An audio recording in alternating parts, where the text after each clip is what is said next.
Hey everyone, welcome to Magnet Brains. This is Barkha Gupta, your computer educator for class 10.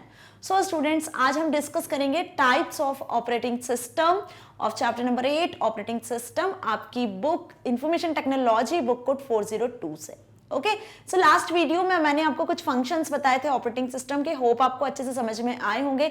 अब यदि कोई भी question आता है किसी भी फंक्शन से रिलेटेड तो आप उसका आंसर अच्छे से लिख सकते हो, या कोई एमसीक्यू बेस्ड क्वेश्चन भी आता है तो आप उसे इजीली कर सकते हो। ओके, सो क्या फंक्शंस हमने देखे थे, let me revise you. Processor management, memory management, input output device management और जॉब शेड्यूलिंग, सिक्योरिटी, है ना, और हम बोल सकते हैं एरर डिटेक्शन। तो ये सारे कुछ क्या थे, ऑपरेटिंग सिस्टम के फंक्शंस थे। ओके, सो आज हम डिस्कस करने वाले हैं टाइप्स ऑफ ऑपरेटिंग सिस्टम, कि ऑपरेटिंग सिस्टम कितने टाइप्स के होते हैं। ओके, बेसिकली ऑपरेटिंग सिस्टम को किस कैटेगरी में डिवाइड किया हुआ है। सो ऑपरेटिंग सिस्टम तो सबको अच्छे से अब क्लियर हो गया होगा। जिसने भी मेरी लास्ट वीडियो नहीं देखी, सबसे पहले वीडियो देखी, क्योंकि इसमें मैंने बहुत डिटेल में सारी चीजें अच्छे से क्लियर की है।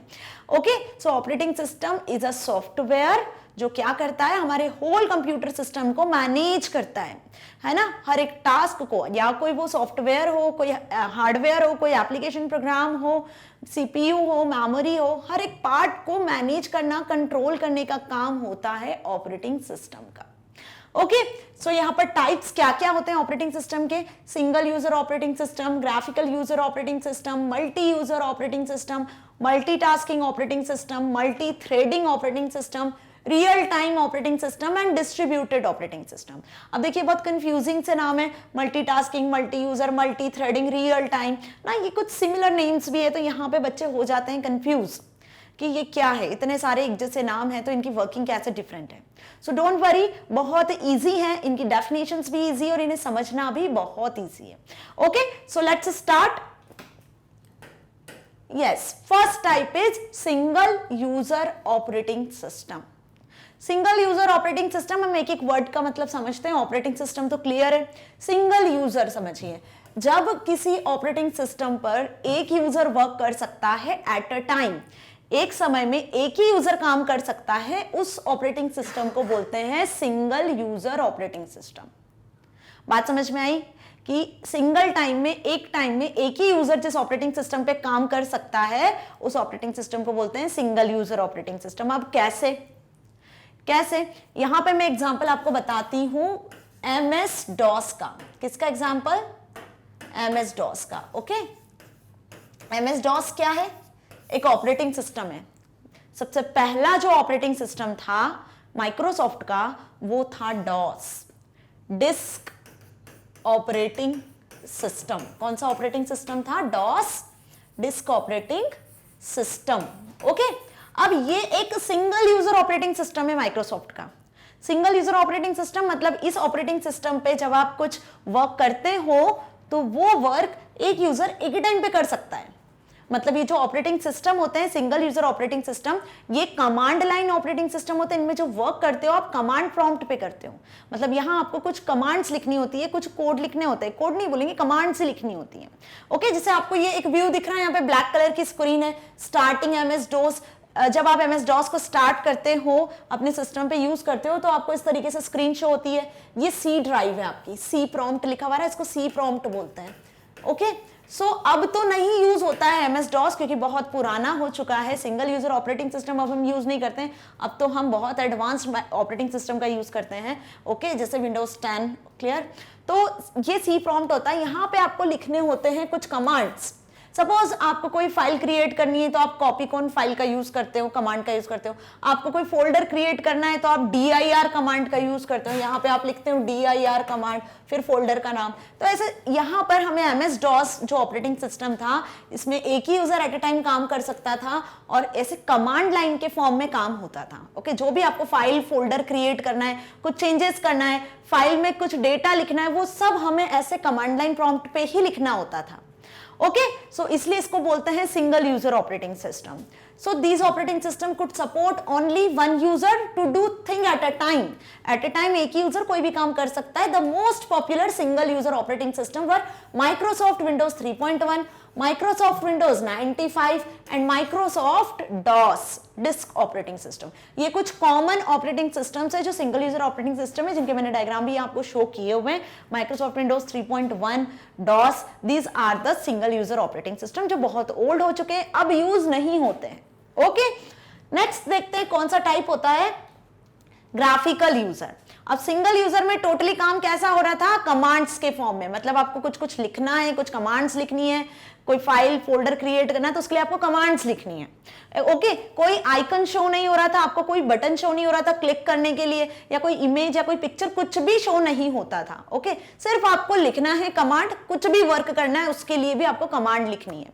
सी ड्राइव में कोई फाइल बनानी है तो उसके लिए आपको कमांड लिखनी थी, किसमें, सिंगल यूजर में. लेकिन नेक्स्ट ऑपरेटिंग सिस्टम है जिसका नाम है ग्राफिकल यूजर इंटरफेस. अब ग्राफिकल का मतलब क्या हुआ, कुछ पिक्चर्स, कुछ ग्राफिक्स. ओके, तो वो ऑपरेटिंग सिस्टम जो हमें ग्राफिकल यूजर इंटरफेस प्रोवाइड करता है, जिसके अंदर आप पिक्चर्स, कुछ मेन्यूज, आइकन्स के थ्रू इंटरैक्ट करते हो. ओके, तो देखिए जब कमांड के फॉर्म में आप इंटरैक्शन करते हो तो वो चीज यूजर को अच्छे से समझ नहीं आती है, लेकिन वही चीज आपको कैसे दिखती है, किसी आइकन के फॉर्म में दिखती है. ओके, कुछ पिक्चर्स के फॉर्म में दिखती है. क्लियर, तो हमें वो चीज जल्दी समझ में आती है. तो नेक्स्ट ऑपरेटिंग सिस्टम था ग्राफिकल यूजर इंटरफेस, जिसमें कुछ पिक्चर्स थी, ग्राफिक्स थे, आइकन्स थे, मेन्यूज थे, जिसको देखकर आप इजीली इंटरैक्ट कर सकते थे. यूजर उस ऑपरेटिंग सिस्टम के साथ इजीली इंटरैक्ट हुआ. Okay, so this operating system is graphic based. किस बेस्ड पर थे, ग्राफिक बेस्ड. और सिंगल यूजर कैसे थे, कमांड बेस्ड. बात समझ में आ रही है. And interactive in nature. कैसे है ये graphical user operating system, graphic based and interactive in nature. In it menus and icons, बहुत ध्यान से समझिए, इसमें मेन्यूज और आइकन्स हैं, are available to perform all operations just by clicking on them. आप आइकन्स पे, मेन्यूज पे क्लिक करके कोई भी फाइल फोल्डर भी क्रिएट कर सकते हो. ओके, सपोज आपको कोई फाइल बनानी है तो फाइल भी आपको आइकन के फॉर्म में शो हो सकती है. आप उस पर क्लिक करो, आपकी फाइल ओपन हो जाएगी. बात समझ में आया. लेकिन सिंगल यूजर में क्या करना था, हमें कोई फाइल भी क्रिएट करनी तो कमांड के फॉर्म में आपको लिखना पड़ रही थी. तो ये क्या हुआ, ग्राफिक बेस्ड हुआ. सिंगल यूजर क्या हुआ, कमांड बेस्ड हुआ. क्लियर हुआ. अब इसमें कुछ मेन्यूज, आइकन्स होते हैं जो जिसके थ्रू यूजर डायरेक्टली इंटरैक्ट कर सकता है. इसके एग्जांपल्स देखते हैं. इसके एग्जांपल्स में Windows operating system, Mac OS, Linux etcetera. मतलब विंडोज ने ही डॉस के बाद 3.1 जो हमने अभी देखा, जो सिंगल यूजर ऑपरेटिंग सिस्टम थे, उनके बाद Windows 95, Windows 99, Windows XP, okay, Windows 7, 8, 10, ये सब क्या है, ये सब ग्राफिकल यूजर इंटरफेसेस हैं. ओके, मतलब उन ऑपरेटिंग सिस्टम के एग्जांपल्स है जो हमें जीयूआई प्रोवाइड करते हैं, ग्राफिकल यूजर इंटरफेस प्रोवाइड करते हैं. Mac, Macintosh operating system, Linux operating system, ये सारे ग्राफिकल यूजर इंटरफेस बने गए. कब, सिंगल यूजर ऑपरेटिंग सिस्टम के बाद. Okay, next is multi user.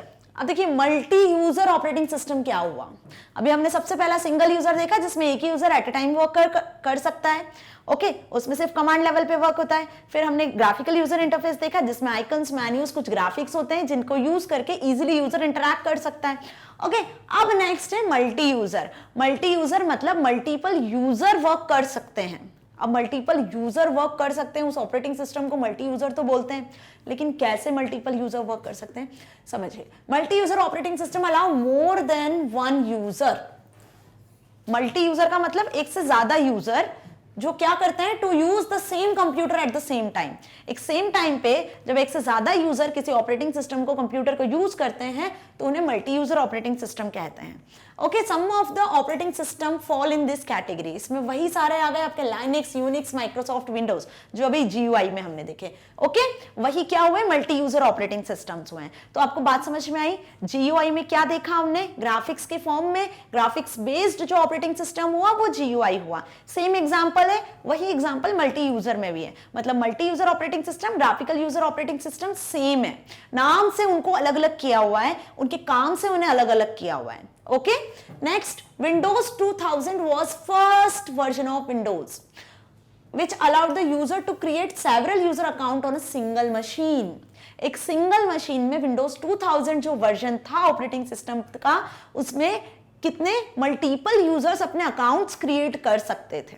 Okay तो मल्टीपल यूजर्स अपने अकाउंट क्रिएट कर रहे हैं, इट मींस क्या हुआ, इट मींस कि मल्टीपल यूजर उस ऑपरेटिंग सिस्टम पे वर्क कर रहे हैं एट द सेम टाइम, तो इसीलिए इसे क्या कहा गया, मल्टी यूजर ऑपरेटिंग सिस्टम। और इसका एग्जांपल क्या बताया मैंने आपको, माइक्रोसॉफ्ट 2000। जैसा आपको यहाँ पे शो हो रहा है कि एक मेन सिस्टम है और इससे मल्टीपल सिस्टम्स कनेक्टेड है, ये मल्टीपल यूजर्स हैं जो क्या कर रहे हैं, यूज कर रहे हैं ऑपरेटिंग सिस्टम को। Okay so next is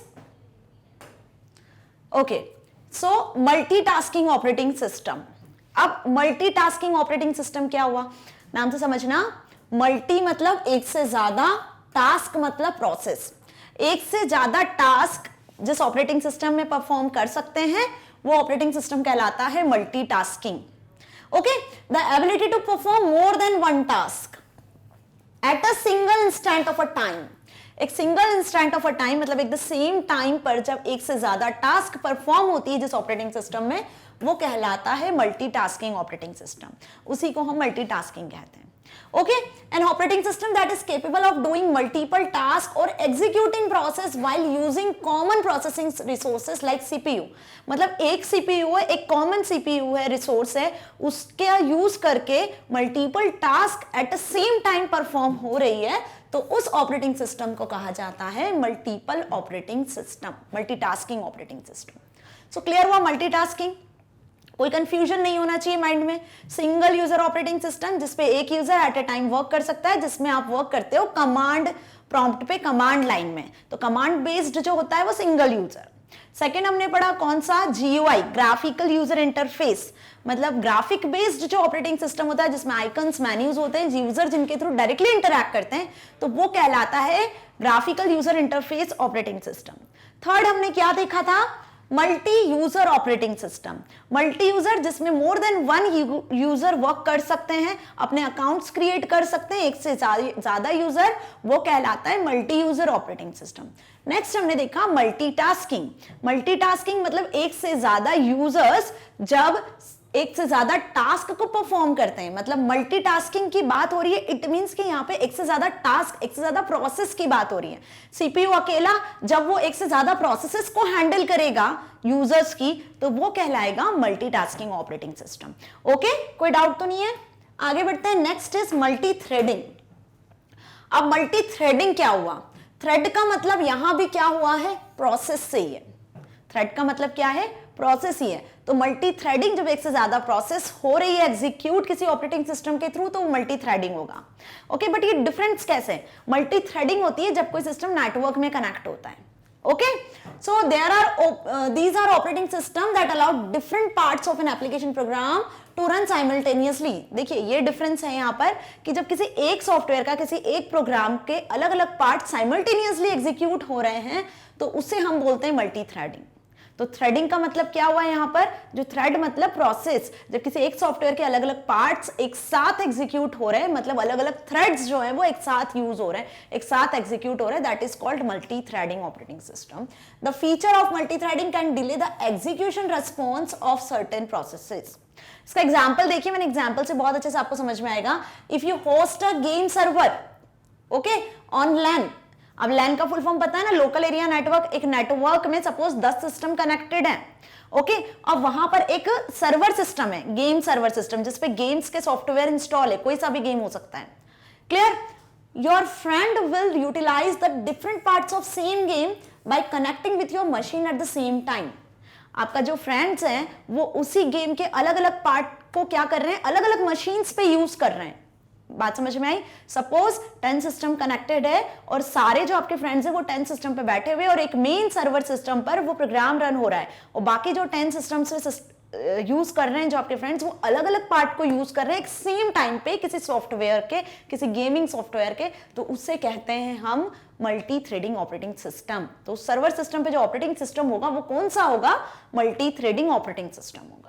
Okay, so all the resources will be utilized from your machine which can degrade the performance of your system. तो मल्टी थ्रेडिंग भी समझ में आया अच्छे से, मल्टीटास्किंग भी क्लियर है।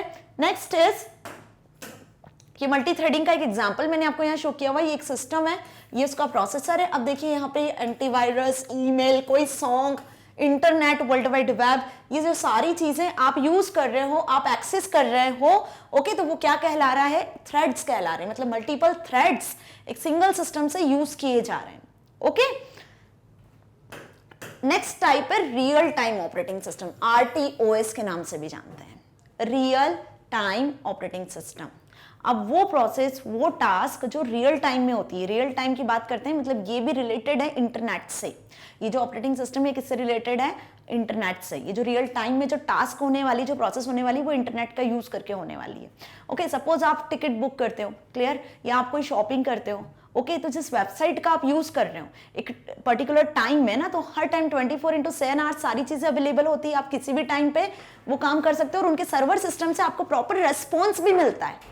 तो इस काम के लिए जो ऑपरेटिंग सिस्टम होते हैं वो कहलाते हैं real time operating system. RTOS is designed to handle real time scenarios and problems। Real time के जो सिनारियोज होते हैं, जो प्रॉब्लम्स होती हैं, उनको हैंडल करने के लिए RTOS ऑपरेटिंग सिस्टम होते हैं। Such operating system have the capability to prioritise and processes, minimise execution time and work independently. बहुत ध्यान से समझिए कि ये जो ऑपरेटिंग सिस्टम होते हैं, इनमें कैपेबिलिटी होती है हर टास्क को प्रायोरिटाइज करने की, क्योंकि ऐसा तो नहीं है कि एक सिंगल यूजर इंटरनेट पे सिर्फ एक ही यूजर है जो टिकट बुक करेगा।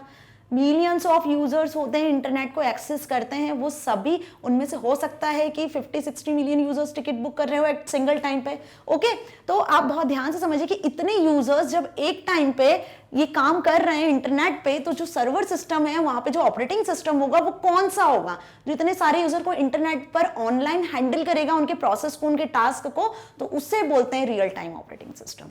ओके, और ये प्रायोरिटाइज करता है ऑपरेटिंग सिस्टम कि किस यूजर के टास्क को पहले एग्जीक्यूट करना है, एग्जीक्यूशन टाइम कितना कम होना चाहिए, और कैसे वो इंडिपेंडेंटली वर्क कर सके। ओके, सो इसका एग्जाम्पल भी हमने यहाँ पे लिखा हुआ है, whenever you book an air ticket online, you are actually communicating with real time machine। आप क्या करते हो? एक रियल टाइम मशीन के साथ में कम्युनिकेट कर रहे होते हो, which is handling your data independently, giving you instant response, securing your information while maintaining the same feature of all the other customers who are online that moment। जो अभी मैंने आपको बात बताई वो पूरा यहाँ लिखा हुआ है एग्जाम्पल के पॉइंट ऑफ व्यू से। ओके, सो अब आपको समझ में आया RTOS क्या हुआ। Okay, next is distributed operating system. अब देखो, डिस्ट्रीब्यूट करना यानी बांटना। ओके, वो ऑपरेटिंग सिस्टम जो अपने टास्क को डिस्ट्रीब्यूट करता है। ओके, या हम इसको और अच्छे तरीके से भी ऐसे भी समझ सकते हैं, distributed operating system, it means कि ये वो ऑपरेटिंग सिस्टम होते हैं जो इंटरनेट पे तो होते ही, मतलब इंटरनेट का यूज होता है, इसमें नेटवर्क का यूज होता है, नेटवर्क में कनेक्टेड होते हैं ऑपरेटिंग सिस्टम्स कंप्यूटर्स में।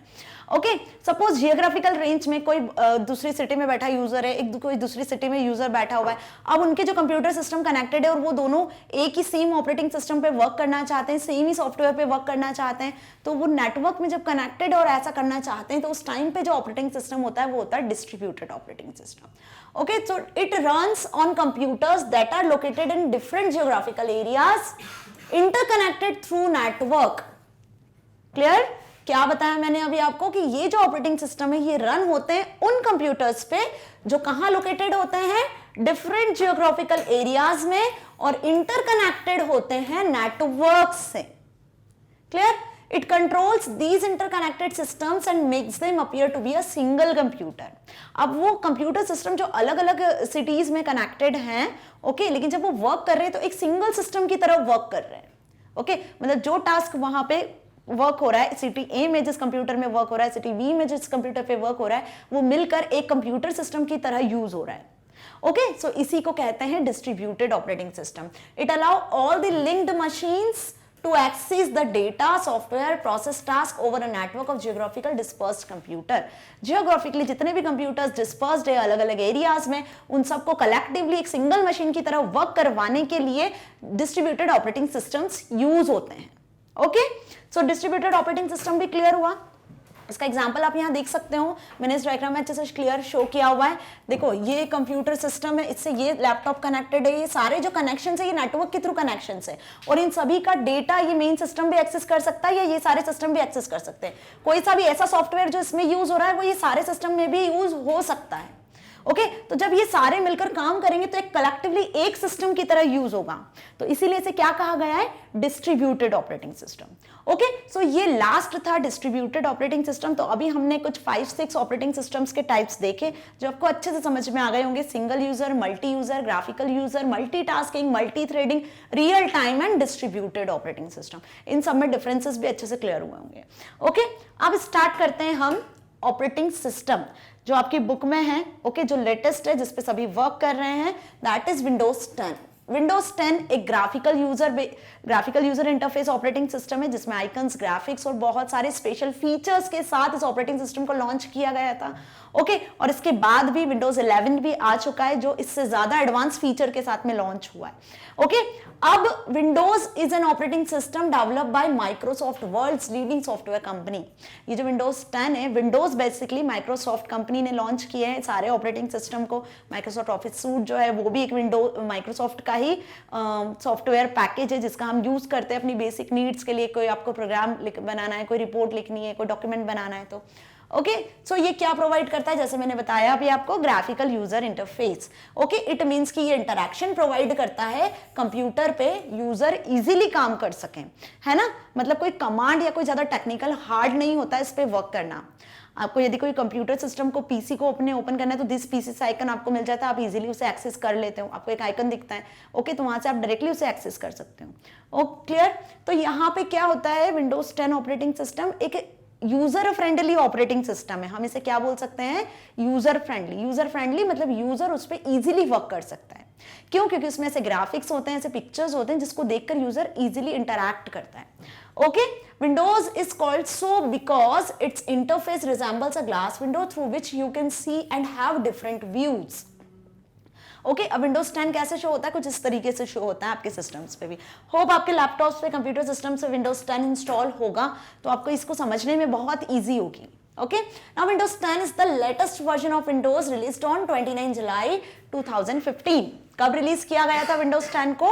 29 जुलाई 2015 में।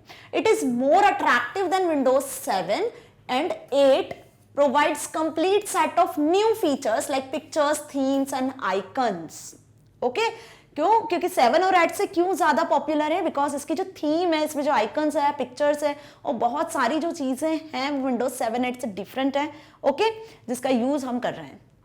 Next is starting Windows. अब विंडोज कैसे स्टार्ट होता है ना, यहाँ पे कुछ प्रैक्टिकल पार्ट भी है जो आपको अच्छे से समझ में आ भी जाएगा। इवन आप सभी ने यूज भी किया होगा क्योंकि बेसिक है। When you switch on the computer, Windows starts automatically and displays a welcome screen with the login messages. आप सभी ने अपने कंप्यूटर सिस्टम में लॉगिन पासवर्ड डाल के रखा होगा, क्लियर। जैसा कि मैंने अभी हम ऑपरेटिंग सिस्टम पढ़ रहे हैं, तो जब आप कंप्यूटर सिस्टम स्टार्ट करते हो तो सबसे पहली जो प्रोसेस होती है वो क्या होती है कि ऑपरेटिंग सिस्टम लोड होता है। मतलब कंप्यूटर के जितने भी पार्ट्स हैं ओवरऑल वो सभी लोड होते हैं, like input device, output device, software applications. Okay कुछ जो भी आपके मोबाइल में प्रोग्राम्स है वो सारी चीजें लोड होती हैं, वो सारी चीजों की चेकिंग होती है ऑपरेटिंग सिस्टम के थ्रू कि सारे डिवाइसेस, सारे सॉफ्टवेयर प्रॉपर वर्क कर रहे हैं कि नहीं। ओके तो सबसे पहला प्रोसेस क्या हुआ कि ऑपरेटिंग सिस्टम लोड हुआ। आफ्टर दैट आपको एक लॉगिन मैसेज शो होता है। ओके वेलकम स्क्रीन शो होती है, कुछ इस तरीके से वेलकम स्क्रीन आती है। It is followed by first screen Windows known as desktop. And after that जो आपको विंडो शो होती है, सबसे पहली विंडो जैसे ही आप कंप्यूटर स्टार्ट करते हो तो उसे हम बोलते हैं डेस्कटॉप। ओके ये एमसीक्यू में भी पूछ सकते हैं। It contains some graphics, symbols and pictures called icons. अब डेस्कटॉप पे क्या प्रेजेंट होता है? डेस्कटॉप पे आपने देखा होगा कुछ इस तरीके से डेस्कटॉप का व्यू आपके सामने होता है। हाँ वो बात अलग है कि आप कुछ वॉलपेपर्स डिफरेंट सेट कर देते हो। ओके सो डेस्कटॉप पे बेसिकली आपको क्या मिलता है? बेसिकली आपको मिलते हैं आइकन्स और मिलती है टास्क बार। ये दो चीजें होती है जो मोस्ट इंपॉर्टेंट होती है डेस्कटॉप पे होना। ओके आइकन्स और डेस्कटॉप हम अपनी नीड के अकॉर्डिंग इन्हें चेंज भी कर सकते हैं, बट बेसिकली किसी भी डेस्कटॉप पे, किसी भी ऑपरेटिंग सिस्टम के डेस्कटॉप पे आपको आइकन्स और टास्क बार हमेशा मिलती है। ओके आइकन्स क्या होते हैं? स्मॉल पिक्चर्स होते हैं, ओके किसी भी फाइल के, क्लियर, या किसी फोल्डर के, ओके जहां से आप क्विकली एक्सेस कर सकते हो किसी अपनी फाइल, फोल्डर को या किसी सॉफ्टवेयर को। तो आइकन्स क्या हुए? डेस्कटॉप के स्मॉल पिक्चर्स होते हैं जो हमें फर्स्ट स्क्रीन पर मिलते हैं, जहां से आप किसी भी सॉफ्टवेयर, फाइल, फोल्डर को इजीली, क्विकली एक्सेस कर सकते हो विदाउट गोइंग इनसाइड। ओके मतलब आप सीडी ड्राइव में बिना जाए डायरेक्टली यहां से एक्सेस कर सकते हो। नेक्स्ट यहां पे मैंने बताया आपको टास्क बार। तो टास्क बार आपको at the bottom of the screen दिखती है। अब इस टास्क बार को भी 3 पार्ट में डिवाइड किया हुआ है, वो अभी हम डिस्कस करेंगे। टास्क बार में आपको लेफ्ट साइड में स्टार्ट बटन दिखता है, बीच में आपको कुछ नेविगेशन एरिया शो होता है और राइट साइड में आपको सिस्टम ट्रे दिखती है। सिस्टम ट्रे में आपको कुछ date and time like okay और कुछ ऑप्शंस यहाँ पे दिखते हैं, जैसे स्पीकर का हो गया, वॉल्यूम का हो गया, ओके वो कुछ ऑप्शंस आपको यहाँ पे शो होते हैं। ओके सो डेस्कटॉप सबको क्लियर? अब हम डेस्कटॉप की कुछ डेफिनेशन जान ले, ताकि कभी एग्जाम में यदि डेस्कटॉप लिखने को आता है तो आप लिख सकते हो। This is the first screen whenever you switch on the computer, the first screen जो अपीयर होती है वो डेस्कटॉप होती है। डेस्कटॉप क्या कंटेन करता है?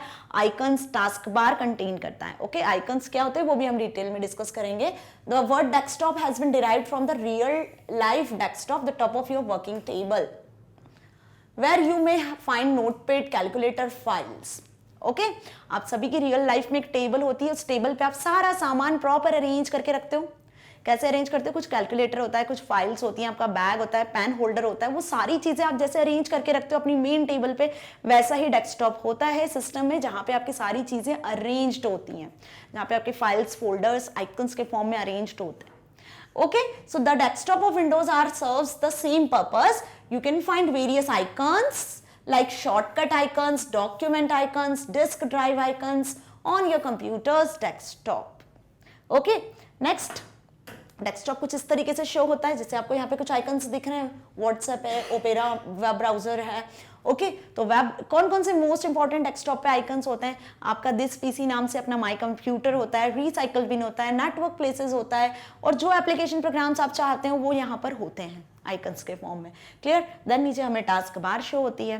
टास्क बार के लेफ्ट साइड पे स्टार्ट होता है, राइट साइड पे टाइम बार होती है, जैसे हमने सिस्टम ट्रे देखा। अब आइकन्स क्या हो गए? स्मॉल ग्राफिक पिक्चर्स और symbols display on the computer screen called icons. तो वो स्मॉल ग्राफिक पिक्चर्स जो डिस्प्ले होते हैं डेस्कटॉप स्क्रीन पर, उन्हें बोलते हैं आइकन्स। एमसीक्यू में भी पूछ सकते हैं कि small graphic pictures on desktop is known as icons. Okay the user can perform all operations through these icons.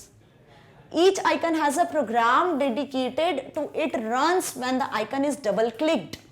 Icon कब एग्जीक्यूट होता है? आइकन के अंदर जो प्रोग्राम्स हैं, जिस भी फाइल फोल्डर का आपने आइकन बनाया हुआ उसको कैसे एग्जीक्यूट करते हो? उस पर डबल क्लिक करके। जैसे ही आप डबल क्लिक करते हो तो आइकन के अंदर जो भी फाइल फोल्डर है वो आप उसे क्विकली एक्सेस कर सकते हो। ओके नेक्स्ट इज, ये कुछ आइकन्स के एग्जांपल्स मैंने यहाँ शो किए हुए हैं, जैसे आपको समझ भी आ रहा होगा।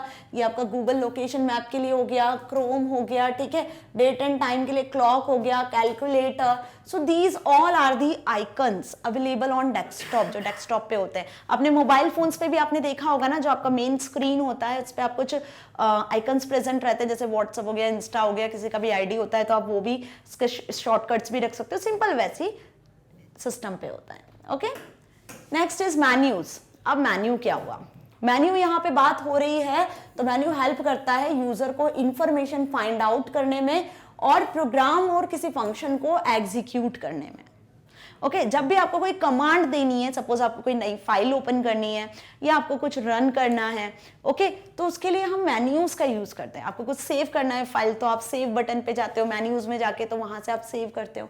क्लियर? तो menu contains organised option. Menu में जो ऑप्शंस होते हैं ना जिनका हम यूज करते हैं वो ऑर्गेनाइज्ड होते हैं, रिलेटेड होते हैं पर्टिकुलर ऑपरेशन से।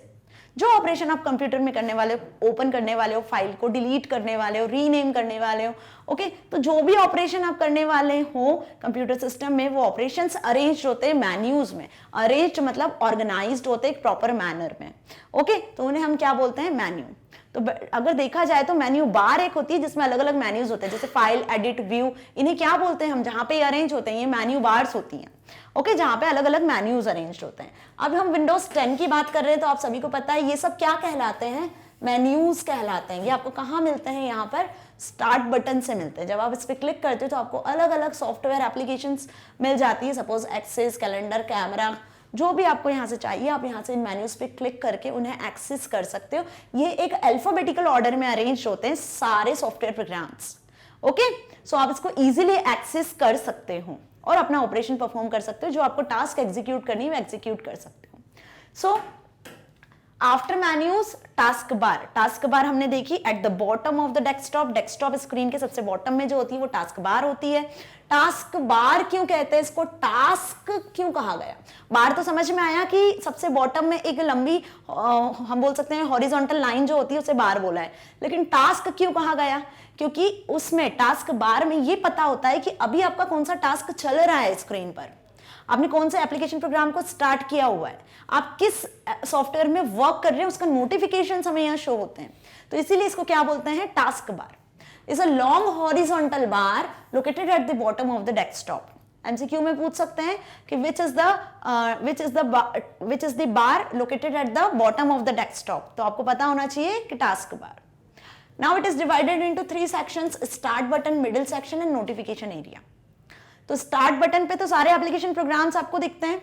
मिडिल सेक्शन क्या हुआ, जहां पे जो प्रोग्राम सॉफ्टवेयर आप यूज कर रहे हो वो शो होते हैं। और नोटिफिकेशन एरिया में जो नोटिफिकेशंस आपके सिस्टम में आते हैं, जैसे मोबाइल में नोटिफिकेशन आते हैं तो ऊपर शो होते हैं हमें टॉप पे फोन के, वैसे नोटिफिकेशन हमें यहाँ पर टास्क बार में शो होते हैं। ओके, सो डिस्कस करते हैं वन बाय वन इन्हें। ये हुई टास्क बार, पहले हम टास्क बार देख लें। ओके, ये हो गया आपका स्टार्ट बटन। स्टार्ट बटन होता है लेफ्ट साइड पे। ओके, नाउ यहाँ पे आप देख सकते हो ये मिडिल सेक्शन है, ये नोटिफिकेशन एरिया है। नोटिफिकेशन एरिया में सिस्टम ट्रे में टाइम एंड डेट है। ये आपको एक मैसेज का नोटिफिकेशन आया हुआ है, जैसे आपको यहाँ मैसेज का साइन शो हो रहा है। और जो भी नोटिफिकेशन है आप इस एरो के थ्रू भी, एरो पे क्लिक करके भी देख सकते हो। ओके, सो ये बेसिकली टास्क बार है। आप सभी ने अपने सिस्टम पे भी देखी होगी, सबसे बॉटम में प्रेजेंट होती है। स्टार्ट बटन जो सबसे लेफ्ट साइड में होता है, बॉटम में लेफ्ट साइड में जो होता है वो होता है start button, present at the bottom left corner of the task बार। क्या कंटेन करता है, लिस्ट ऑफ ऑप्शंस अपीयर। जो ऑप्शंस हैं उनकी लिस्ट हमें मिलती है स्टार्ट बटन पे। जब आप उस पर क्लिक करते हो तो इसी को हम बोलते हैं स्टार्ट मेन्यू। इसे हम क्या बोलते हैं, उस लिस्ट को स्टार्ट मेन्यू भी कहते हैं। मेन्यू देखा था अभी हमने, है ना, कि उसमें ऑप्शंस अरेंज्ड होते हैं, ऑर्गेनाइज्ड होते हैं। तो स्टार्ट मेन्यू क्या है, एक मेन्यू का ही एक एग्जांपल है स्टार्ट मेन्यू, जिसमें सारे ऑप्शंस अरेंज्ड होते हैं।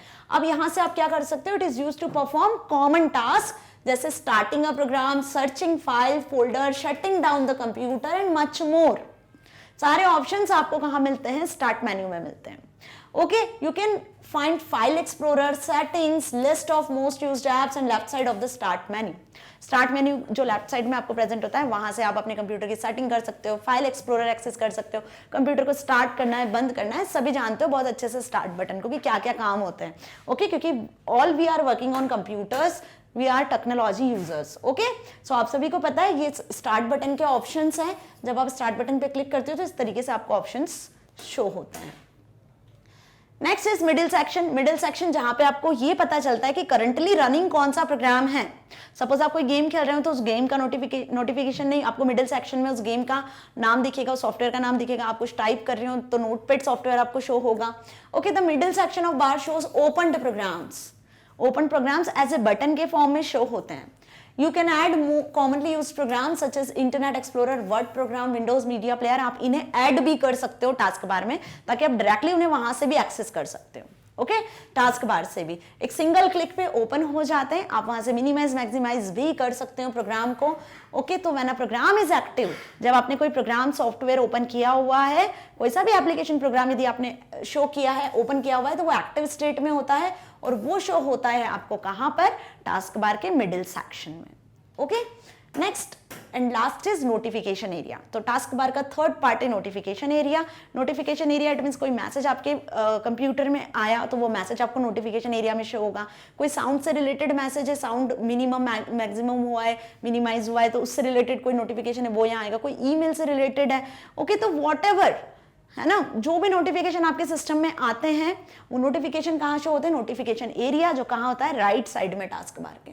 तो इसी को बोलते हैं हम notification area, the right side of task bar. Okay, it include system date and time. इसमें क्या क्या इंक्लूड हुआ, date and time, group of icons, क्या कौन से ग्रुप ऑफ आइकन्स, जो स्टेटस बताते हैं about the program running on a computer, जो कंप्यूटर में आपके प्रोग्राम्स रन हो रहे हैं उनका स्टेटस शो करते हैं।